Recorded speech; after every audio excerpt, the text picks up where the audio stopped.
शहराची खबरबात या बातमीपत्राचे प्रायोजक आहेत Mac care super speciality hospital Ahmednagar. Congratulations वहिनी, बाळ झाल्याबद्दल। पण मी ऐकलंय डिलिव्हरी फार क्रिटिकल होती। आता ठीक आहे ना सगळं? अगं होता थोडा प्रॉब्लेम, पण स्त्रियांच्या आरोग्याची संपूर्ण काळजी घेणारं मातृसेवा होतं ना साथीला। सगळं सुरळीत झालं। किशोर वयापासून ते रजोनिवृत्तीपर्यंत स्त्रीच्या आरोग्याची संपूर्ण काळजी घेणारं अहमदनगर मधील पहिलं स्त्री रुग्णालय Matruseva women's hospital obstetric ICU। किशोरवयीन आणि विवाहपूर्व समुपदेशन, गरोदर माता तपासणी आणि प्रसूती, पहिल्या सिझेरियन नंतर नॉर्मल डिलिव्हरीची सोय। मातृसेवा विमेन्स हॉस्पिटल, सक्कर चौक, नवीन टिळक रोड, अहमदनगर। फोन 9850 20 0017।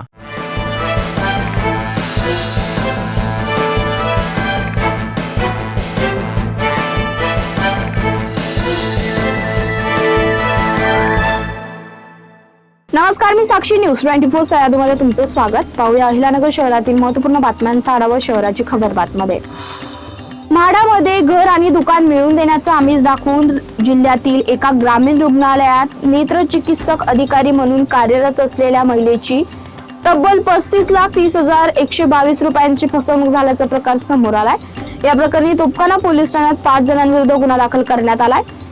मूळच्या छत्रपती संभाजीनगर येथील रहिवासी व सध्या नगर जिल्ह्यातील एका ग्रामीण रुग्णालयात नेत्र चिकित्सक अधिकारी म्हणून कार्यरत असलेल्या 33 वर्षीय महिलेने शुक्रवारी रात्री पोलीस ठाण्यात फिर्याद दिली आहे।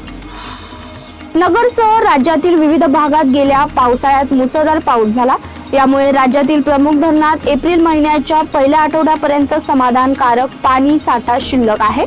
राज्यातील सर्व धरणात गेल्या वर्षी याच तारखेला 42% पाणीसाठा होता, तो यंदा 49.73% आहे। मात्र उन्हाची तीव्रता अधिक असल्याने धरणातील पाणीसाठा झपाट्याने कमी होत असून नगर जिल्ह्यात 10 मार्चला असणारा पाणीसाठा आणि 10 एप्रिलला असणाऱ्या पाणीसाठ्यात 10% घट झाली आहे।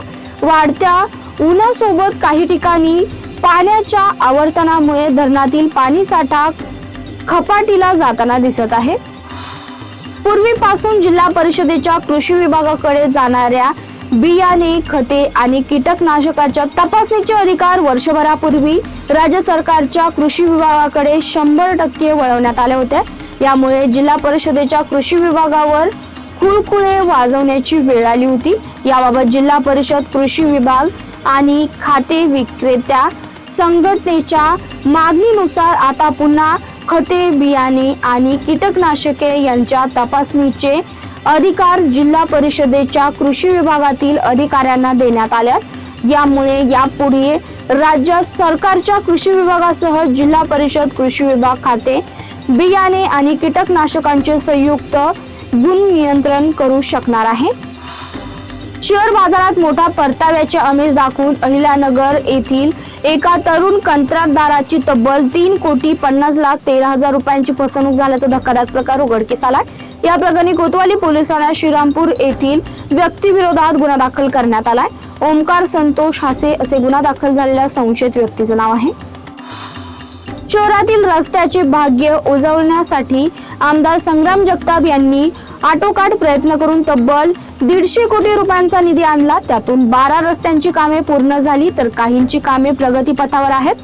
सावेडीतील तपोवन रोड, एकविरा चौक ते पारिजातक चौक रस्ता काँक्रिटीकरण केला जात असला तरी पेव्हरची साईड पट्टी करण्यासाठी पैसे शिल्लक राहिले नाहीत। परिणाम मुरुम टाकून तात्पुरती मलमपट्टी करण्याचा निर्णय महापालिकेच्या बांधकाम विभागाने घेतला। महापौर ज्योती गाडे यांच्या पाहणीत हा अजब नमुना समोर आलाय। दिव्यांगत उपमुख्यमंत्री अजित पवार यांच्याकडे पाठपुरावा केल्यानंतर त्यांनी नगरोत्थान योजनेअंतर्गत 150 कोटी रुपये आमदार संग्राम जगताप यांच्या आग्रहाखातर दिले होते। शहराची खबरबातमध्ये इथेच थांबतोय। तुम्ही पाहत राहा न्यूज 24 सह्याद्री।